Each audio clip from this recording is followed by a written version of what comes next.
Bueno, entonces vamos a ver lo que es, qué hacemos en España la mayoría a la hora de crear una SL, ¿no? Bueno, antes de nada, perdonad, la mayoría ¿qué hace? Cuenta ajena, autónomo y sociedad o empresa, es la mayoría, ¿verdad? Pero sin embargo hay un colectivo pequeñito, y ya os he dicho algo sobre mí, que no trabaja por cuenta ajena, que no es autónomo y que no tiene empresas, ¿vale?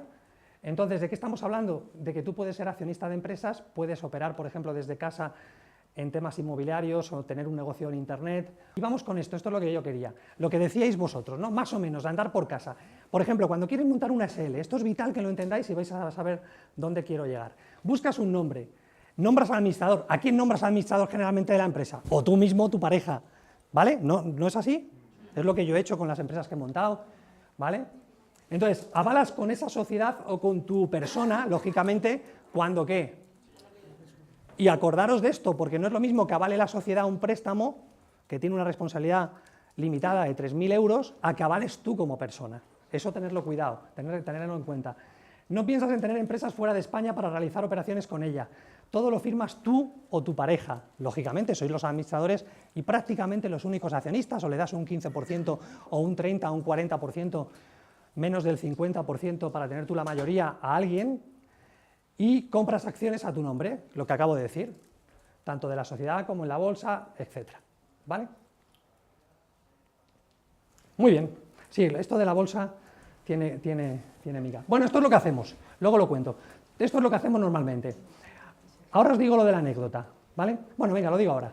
Esto es una cosa que aprendí también y que os puede ayudar. Un emprendedor, como tiene que saber que hay 1000 escenarios posibles, ¿verdad?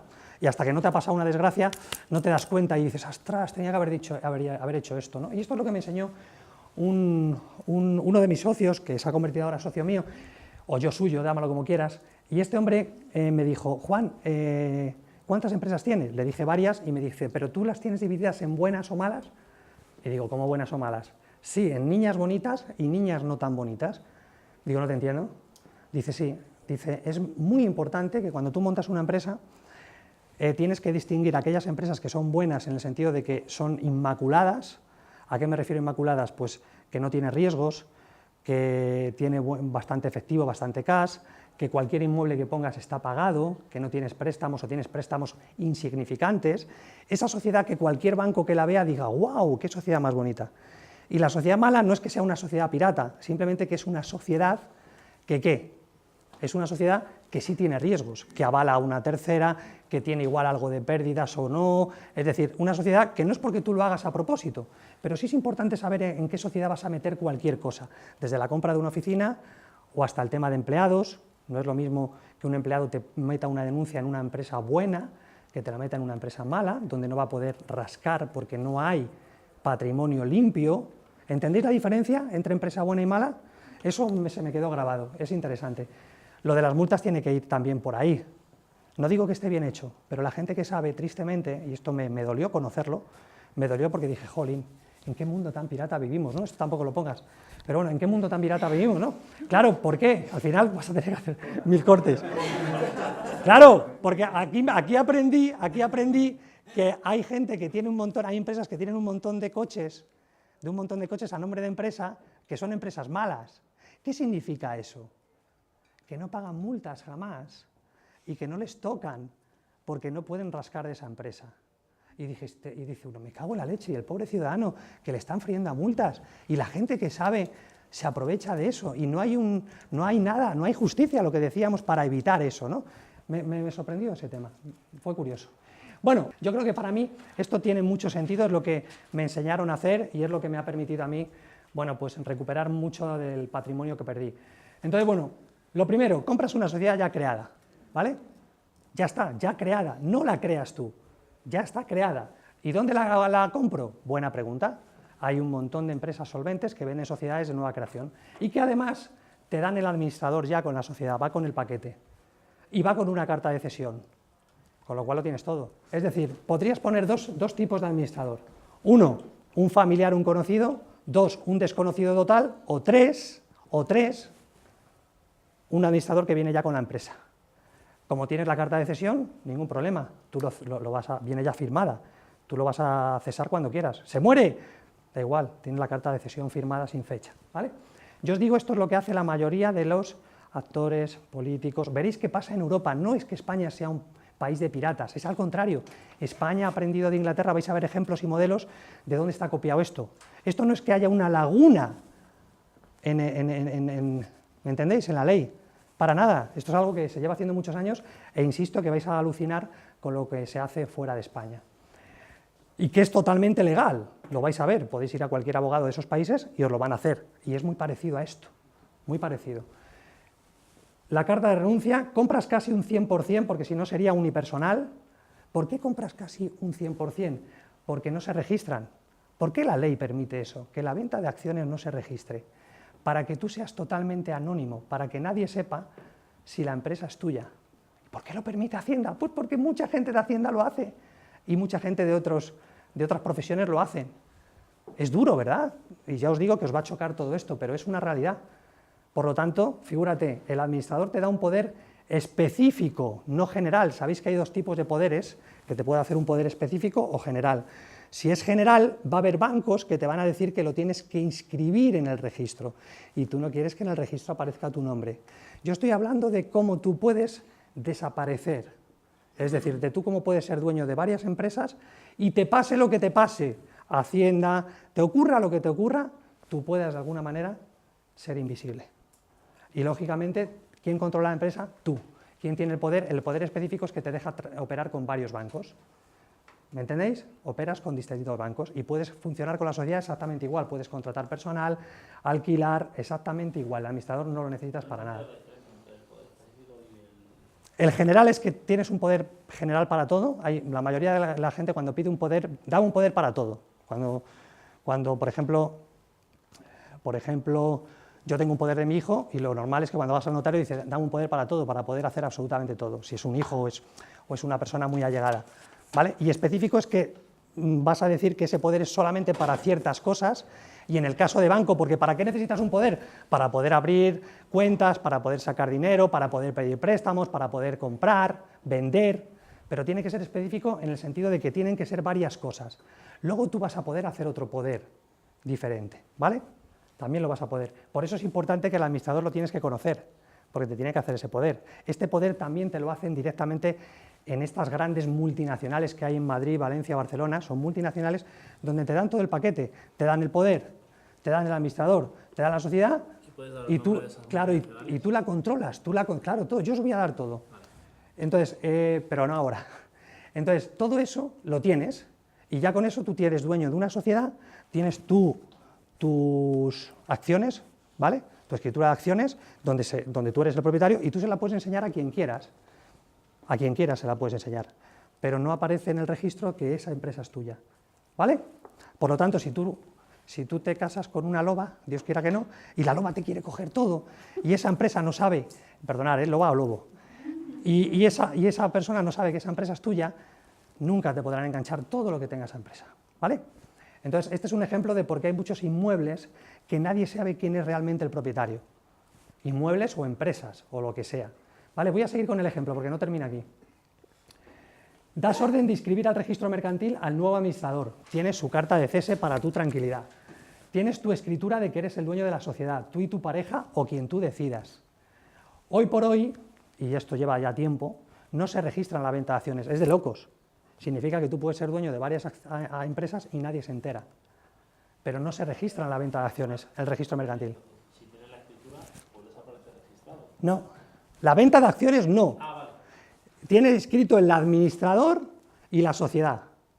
El administrador y la sociedad, con su cese. ¿Vale? ¿Quiénes son los administradores ese? Gente de otros países, gente invisible. ¿Vale? Tiene su carta de cese y ya está. O puede ser un familiar, ¿eh? Yo tengo empresas con algún familiar mío de mucha confianza y sé a quién lo podemos hacer y de esa manera, bueno, pues yo no aparezco. Pero porque no quiero aparecer. Si quisiera aparecer, hago lo que hace todo hijo de cristiano. Tú no apareces en ningún lado, pero operas con la sociedad y eres el dueño. Tienes el poder y la escritura de compra de acciones y esto último no necesitas presentarlo a nadie. Bueno, este también es muy bonito, ¿ves? El tema, porque mira, si acabas de aprender esto, acabas de aprender otra cosa.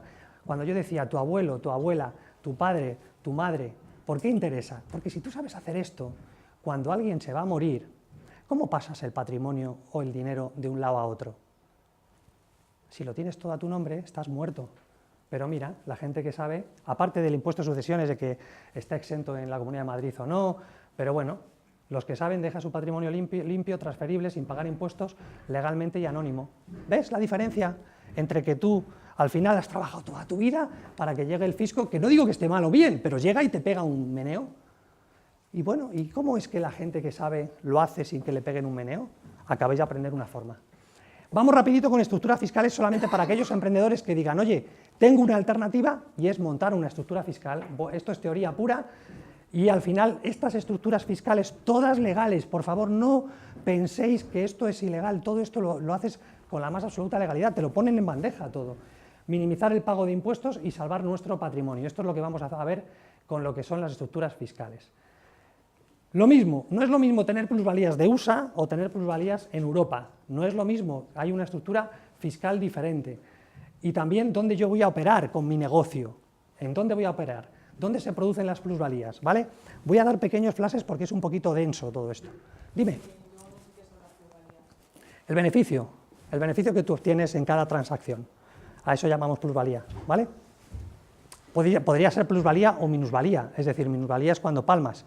Tú compras una casa, la vendes más barata, estás palmando dinero, es una minusvalía.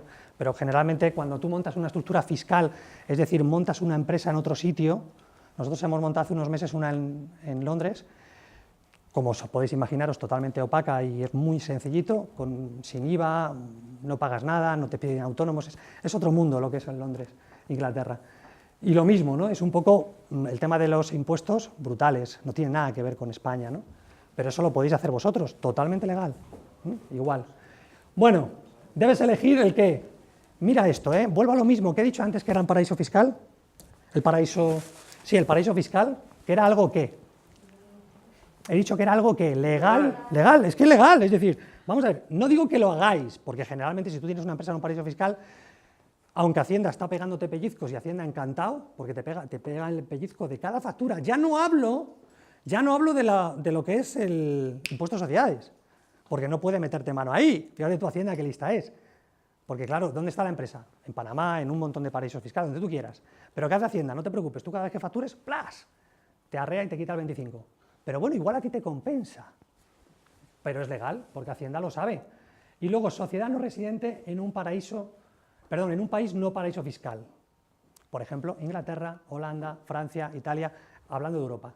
Eso también es interesante que lo sepáis, porque igual os interesa lo que hablábamos antes, tener alguna empresa que vale 4 duros montarla, 4 duros, no como en España, 4 duros y 24 horas la tienes, pues igual es bueno tenerla ahí. ¿Por qué? Porque puede facturarte, tú puedes facturarla a ella, etcétera, etcétera. Es interesante. Vamos con este tema que es lo que os decía, a ver a qué os suena esto que voy a contaros. Esto se llama el trust, ¿vale? Y esto es muy común, tú te vas a cualquier país anglosajón y dices a cualquier despacho de abogados que quieres hacer un trust y a ver a qué os suena. Y esto te lo hacen. O sea que cuando queráis lo podéis hacer. Imagínate que ahora cuando vayas a comprar una casa para quien sea, o una empresa, o vayas a meter algo de dinero, te toca la lotería, yo ya no sé si después de este curso vais a mirar las cosas de la misma manera, para coger y decir, voy a meter el dinero en dónde, o en dónde voy a meter este bien, o lo que sea. Mira lo que pasa. Dice, es la canalización de determinados rendimientos o patrimonios y la posterior distribución a sus verdaderos beneficiarios. Ya te está dejando entrever que esto es montar una empresa donde el beneficiario, vete tú a saber quién es. Mira, ahora vas a ver cómo funciona. Dice, la esencia de este sistema está en la posesión de activos por parte de una persona denominada trustee, en beneficio de otra persona para asegurar el anonimato que se llama beneficial owner. Es decir, está institucionalizado, es decir, ahí tienes el trustee, ¿qué es eso? Un administrador de paja. Aquí, en todos los países anglosajones, funciona igual, te puedes hacer un trust. ¿Sirve para qué? Para simplificar la gestión, controlar la presión fiscal y sobre todo para protegerlo como vamos a ver. Mira los pasos, cómo funciona un trustee. Muy sencillito. Tú llegas y firmas un acuerdo llamado trusted, donde se confirma la transferencia irrevocable de las acciones quedando registradas a ojos de todo el mundo a nombre de una persona diferente. Esto, repito, que se hace en todos los países anglosajones y no pasa nada. ¿Y esto a qué os suena? Ya, ¿a qué os está sonando? A lo que, no, a lo que hemos hecho antes con la empresa, que es legal. Esto es legal, tú vete a cualquier despacho de abogados en cualquier país y te lo van a hacer, y Hacienda está al corriente de allí. El fisco está al corriente de esto, y lo hacen, y lo permiten y lo fomentan. Claro, hombres de paja, efectivamente. Pero digo que a qué os suena, a lo que hemos visto antes de cómo creamos una empresa en España. Los que saben, que tampoco hay que, nada, simplemente ya está, coger, pero claro, el español o muchos somos dados a querer crear nosotros la empresa. A esto se les suele llamar prestanombres y se encargan de confirmar que no tienen ningún derecho de propiedad.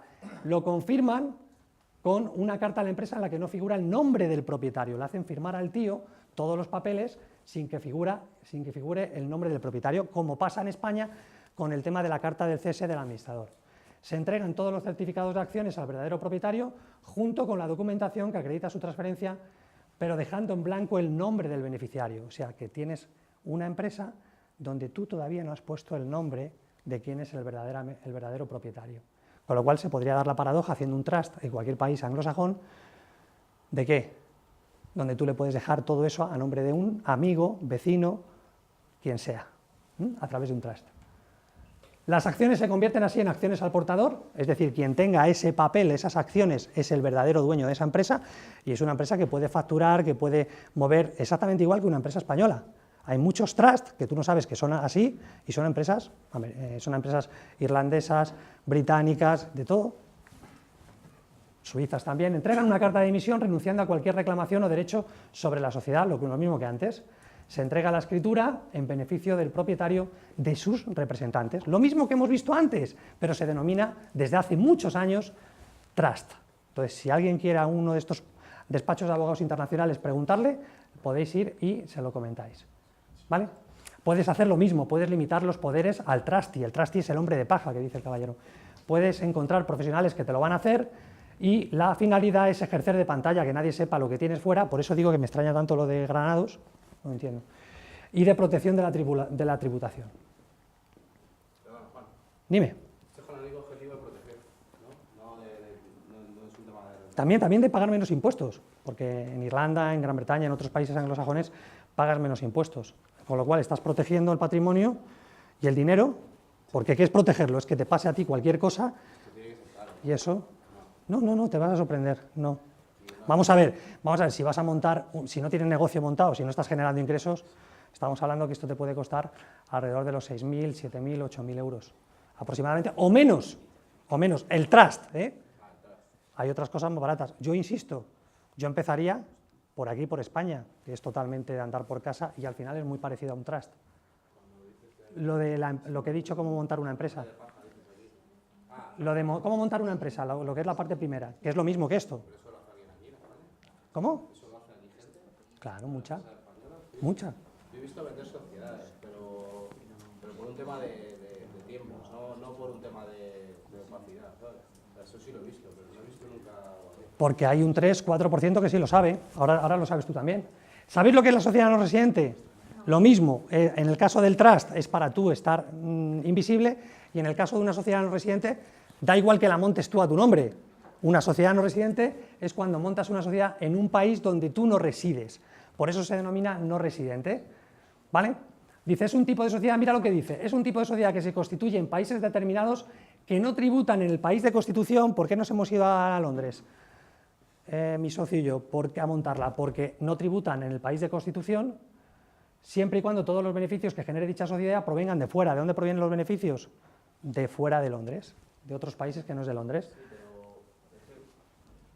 Dime. Te comes el IVA también en una de estas, te lo acabas comiendo. Sí. Es que Sí, te comes el IVA. mola mucho, pero luego te pones a profundizar. ¿Te comes el IVA de qué gastos? Depende de qué tipo de empresa, porque si yo tengo una empresa que es, como este caso, que no genera prácticamente IVA, ningún IVA, no tiene gastos, Claro, si no, y que es tecnológica, si no tienes IVA, pero aunque tengas el IVA, ojalá tengas que pagar mucho IVA. Ojalá, porque al final ese IVA lo estás recogiendo tú. Ahí meterás más gastos, por eso hablábamos de tener una sociedad, pero sí, eso es bueno. Mira este ejemplo, voy a poner 3 ejemplos. ¿Entendéis la primera parte? Repito, tú constituyes una sociedad en ese país, no todos los países permiten sociedades no residentes, pero la mayoría sí. Tú montas ahí una sociedad, ¿para qué? Para que los beneficios, tú operas en otro país y los beneficios, como llegan de otro país, pues no tienen que tributar por ellos. Por ejemplo, constituyes una sociedad, figúrate, en Nevada, en Estados Unidos, y obtienes tus beneficios en Francia. Hoy con Internet puede pasarte esto. De repente tú empiezas a operar por Internet y montas una tienda en Francia. ¿Vale? Bueno, pues, ¿qué ocurre? Que si constituyes una sociedad no residente en Nevada y obtienes tus beneficios de Francia, mira lo que te dice, no vas a tributar en Francia porque Estados Unidos no está considerado para ir a paraíso fiscal, porque si fuese paraíso fiscal, que hemos dicho antes, que Hacienda te pega un bocado. Ni en Nevada, porque permiten las sociedades no residentes. Por lo tanto, mira qué curioso, ¿no? Que Estados Unidos también permite que tú montes ahí una sociedad y no pagarías impuestos. ¿Por qué? ¿Por qué hacen esto? Para captar capitales. En España no. Bueno, allá ellos. ¿Eso qué hace? Que invita a que mucha gente se vaya afuera a montar sociedades no residentes totalmente legales, y cualquiera de vosotros la puede montar. Aquí ya no hablamos de que tú no seas el propietario, aquí hablamos de montar una sociedad tú mismo. Te vas, o no necesitas ni irte, lo puedes hacer desde aquí. Venga. En el ejemplo 1 pones que no estás pagando ningún tipo de impuestos. ¿Estás viendo bien entre líneas? Sí. En una sociedad no residente es lo que te dice. Nosotros en Inglaterra no estamos... Que tú estás inscrito en Nevada, la empresa está inscrita en Nevada. Claro. ¿De dónde vienen los beneficios? La única condición es que no factures en Gran Bretaña, o en este caso, que no factures en Estados Unidos. Si tienes una inspección y te ven que hay facturas de Estados Unidos, algún americano que ha comprado, entonces sí, te van a meter un palo. Pero sí. Las sociedades no residentes son aquellos países, tú te metes en Internet, países que permiten sociedades no residentes, y tienes que, la mayoría de los países industrializados y los más potentes te lo permiten. ¿Vale? Te permiten eso que estamos hablando. Pero te tributas en tu casa. ¿Cómo? Te tributas en tu casa, ¿no? ¿En qué casa si la empresa no está aquí? Si tú tienes una no residente en Estados Unidos, allí no tributas aquí. ¿Por qué? Y tampoco, tú no eres residente fiscal aquí. No, vamos a ver. Tú tributas de las empresas que constituyas aquí. Por ejemplo, en Estados Unidos tú tributas por pasaporte. En Estados Unidos, si tú eres americano, sí da igual donde tengas la empresa. Pero en España, además que tiene razón el caballero, pero aun siendo sociedad, aunque yo resido aquí en España, estoy empadronado aquí, todo aquí. Pero a mí, claro, tú vas a Hacienda y le dices, oiga, tengo una empresa en Gran Bretaña. Usted cotiza en Gran Bretaña. Es decir, la empresa la tiene usted allí. Presidente, mira, constituimos una... Este es el ejemplo que acabo de comentar. Gran Bretaña opera en Suiza. Los beneficios se producen en Suiza y llegarían a Reino Unido. Ahí España, ¿qué tiene que ver España? Vamos a ver. ¿Qué tiene que ver España ahí? Si la facturación que va de Suiza, ¿a dónde? A Reino Unido. Como para Suiza o Reino Unido no es paraíso fiscal, los beneficios producidos no tributarían en Suiza. Y como ahí Inglaterra te está diciendo, Gran Bretaña, que no, mientras los beneficios vengan de fuera, tampoco tienes que tributar, bueno, pues esta es otra opción, porque aquí lo único que estamos hablando es de tributación menores, de que puedas tributar menos y por tanto tengas más dinero en el bolsillo. Lo del trust y lo otro que hemos hablado es para proteger tu dinero y tu patrimonio. Constituimos una sociedad no residente en Panamá o en Luxemburgo, cuidado con esto. Paraísos fiscales, que por cierto los paraísos fiscales cambian cada año, cuidado con esto. Cada año, no sé cómo funciona eso, pero cada año hay distintos paraísos fiscales. Algunos siguen y otros dejan de ser paraísos fiscales. En Panamá no tributas por estar exenta al recibir el dinero de fuera y lo que he dicho antes, pero en España sí, te pegan el pellizco de cada factura, que no es ni malo ni bueno, pero es. Algunos países donde sí te dejan montar sociedades no residentes, pero hay muchos, Suiza, curiosamente, Reino Unido, estados, algunos estados, no todos, en Estados Unidos, como Nevada, Madeira, Uruguay, Costa Rica, Irlanda, pero hay otros muy conocidos también, que permiten que tú montes ahí una sociedad no residente y te dice la legislación de ese país. Usted no tributa si el dinero viene de fuera, siempre de fuera. ¿Es similar a un paraíso fiscal? Sí, es similar a un paraíso fiscal, pero no está perseguido tanto como los paraísos fiscales. Todas las empresas de proyección internacional usan estas estructuras, estas y alguna más que vamos a comentar, ya lo he dicho, son operaciones legales. Y, ¿ves? Te ponen algunos condicionantes, como Reino Unido, está exenta del impuesto de sociedades, una bendición, tiene que tener su consejo de administración en otro país y solo está obligada a pagar impuestos si se obtienen los ingresos allí, como hemos comentado. Ya lo he dicho antes también, en España, ¿por qué tributas? Por el concepto de residencia, de todas tus rentas mundiales si resides aquí. En Estados Unidos, por el concepto de nacionalidad. En Delaware, por ejemplo, figúrate qué curioso, ¿no? Delaware también puedes constituir una sociedad no residente, que es otro estado de allí, americano, pues bueno, es paradójico. Puede ir el dinero a Estados Unidos, y no vas a tener que pagar. Y también la puedes constituir en Europa. Vamos a ver lo que es un paraíso fiscal. Lo mismo, bueno, pues existen. ¿Qué significa paraíso fiscal? Tax haven, que significa refugio fiscal. Es decir, una persona o una empresa, o una persona física o jurídica, puede poner a salvo su patrimonio, minimizar el pago de impuestos y salvaguardar su identidad. Es un lugar, volvemos a lo mismo, donde no se paga ningún tipo de impuesto. Tenemos algunos tipos de paraísos fiscales. Andorra, Mónaco, figúrate qué curioso, está en Suiza, campeón de Italia. Figúrate qué paradójico, ¿eh? Qué pasada. Suiza permite los paraísos fiscales y todo el mundo los critica. Lo mismo que Francia, con Mónaco, o con Gran Bretaña, Jersey, Panamá, Caimán, Bermudas, Gibraltar, Dinamarca, Luxemburgo. Lo hemos dicho antes, no confundamos lo que es paraíso fiscal con sociedad no residente. Nacen por necesidad y sobre todo por temas de impuestos abusivos y en muchos casos confiscatorios, ¿no? Ahí tenéis otros en el mundo: Islas Vírgenes Británicas, en Islas Caimán, Bermudas, Isla de Man. Faltan más, faltan más. Hay muchos, muchos. Yo he puesto 3 o 4, y además cambian, con lo cual os invito a que miréis. Lo que hemos dicho antes, es paradójico que en Jersey y Reino Unido, pues lo mismo, estén en el mismo país y sin embargo tienen tributaciones distintas. En uno es un paraíso fiscal y en el otro no. En el otro puedes montar incluso sociedades no residentes, ¿no? Bueno, ahí lo tenéis, Holanda, Suiza también, Holanda también es uno de ellos. Puedes estar residenciado en Mónaco, paraíso fiscal para personas físicas, no pagarás impuesto alguno por los ingresos que recibas de fuera, pero si decides constituir una sociedad a tu nombre en Isla de Jersey, lo acabamos de decir, ¿qué te va a pasar? Te van a retener un 25% en Estados Unidos, también te pegan un viaje, por lo tanto Estados Unidos también permite los paraísos fiscales. Sigue siendo legal, por mucho que se le critique en los medios de comunicación, pero si fuese ilegal, Hacienda no pegaría un pellizco, cerraría esa empresa, ¿no? Hacienda, el fisco americano, pero no la cierra. Sigue criticando los paraísos fiscales, pero sigue cobrando de todas las empresas, y de hecho en Estados Unidos también tienes un paraíso fiscal allí, o en Francia, o en Italia. Bien, vamos con el sándwich holandés, pero también voy a pasar con un pequeño, me parece que hay 1 o 2 diapositivas, porque lo que es la explicación del tax ruling lo tenéis en el manual. Pero, por ejemplo, Holanda es un país también que a mí me encanta, porque ahí tú te sientas en cualquier despacho de abogados, se sienta una persona del fisco y negociáis el porcentaje de cuánto dinero tu empresa tú prevés que vas a facturar y tienes un porcentaje para llegar a un acuerdo, que siempre es un porcentaje pues entre el 3, el 5, el 6%, pero no un porcentajes como aquí, que te vas al 30 y tantos %. Voy a poner además, ¿ves?, del 2,4 al 3, del 2,4 al 3, lo que acabo de contar. Bueno, el tema de las preguntas. Oye, Juan, ¿qué tipo de preguntas tengo que hacerme para montar una estructura fiscal? Bueno, pues, si realmente el lugar existe, a veces hay que tener cuidado porque pasa como con la banca. Te dicen que hay sitios donde tú puedes abrir una sociedad y luego de repente ese sitio ni siquiera existe. Si se encuentra bien comunicado, si es estable política y económicamente, si hay corruptos. Lo de estar mi dinero a salvo, yo creo que ya vamos aprendiendo todos que el dinero no está a salvo en ningún lado, en ningún sitio, ¿vale? Aunque luego hay un bonus track en el curso donde hablaré de un tema muy curioso. Es estable política y económicamente, la moneda de curso legal, si está vinculada a una gran zona monetaria, eso también suele ser relevante, porque si vas a operar con una empresa y es un tipo de moneda que no se utiliza mucho, pues malo.